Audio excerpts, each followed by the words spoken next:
Ben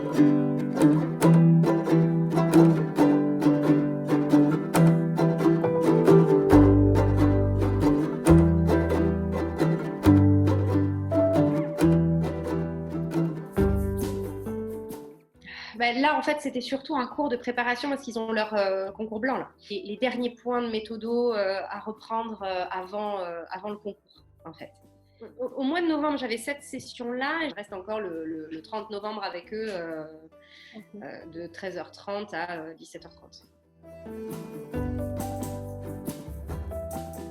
Il y a une forme quand même de maturité chez les étudiants qu'il n'y a pas chez les lycéens. Les lycéens qui sont tout de suite dans le côté un peu angoisse. Au sein des étudiants, il y a différents parcours de vie, il y a différentes attitudes et même s'il y a cette frustration de ne pas pouvoir se voir, il y a quand même cette intelligence de la situation qui transparaît, je trouve. Et bon, et le côté très fataliste, très Jacques le fataliste que j'aime beaucoup, de bon, c'est comme ça, et puis voilà, hein, puis on va passer, voilà, tant que ça reste comme ça, on va rester comme ça, et en attendant que ça aille mieux et qu'on puisse mieux se retrouver, quoi. Les M1 ont été très présents, ils ont allumé leur caméra, ils prenaient au bout d'un moment, ils désappaient leur caméra sur les temps, et puis ils la remettaient en mode on est là, madame, on est là, enfin, pour l'appel. Voilà, bonjour madame, que vous me voyez, je suis là, tout va bien, ah, ça fait plaisir, et puis on passe à autre chose. Donc, non, puis en fait, puis j'ai pu voir leur visage en fait. Moi, ça, j'étais contente.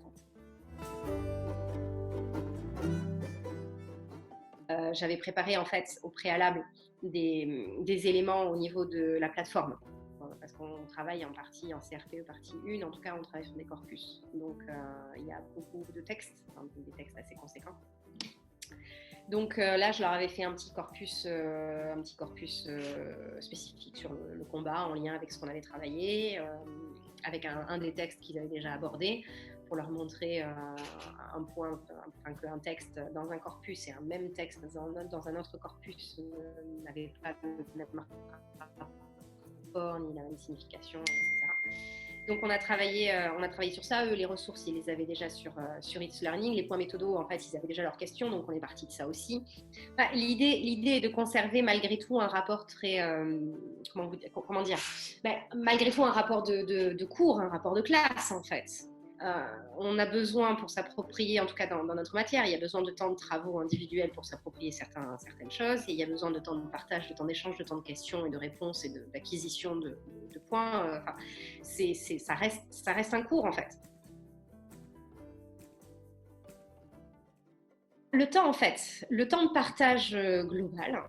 partage global est quand même ne peut pas être le même qu'un temps de classe complet.